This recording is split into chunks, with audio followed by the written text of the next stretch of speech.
We're going to do a small tutorial where we're going to explain how to create or edit your profile. First thing you need to do is go into the icon of your profile picture or whatever you have there. Go to view profile. Once you are in, you can edit your expertise, add links, and add a short bio of yourself. So if I click on the plus, I'll be able to edit anything.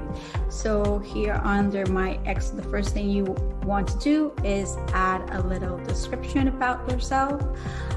So I'm going to add it really quickly. Once I already added, I can then select from a list of expertise. We're going to select for FAB Foundation community.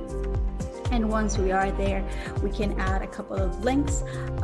For now, we're going to add the website. So if we add this here, you can then save it. This will be updated. Once you are there, you can go into the expertise section on the left side of your browser, and you can check other members of the community with that same expertise. Like for example, here you will see other people that have expertise from community, and you can start engaging with them.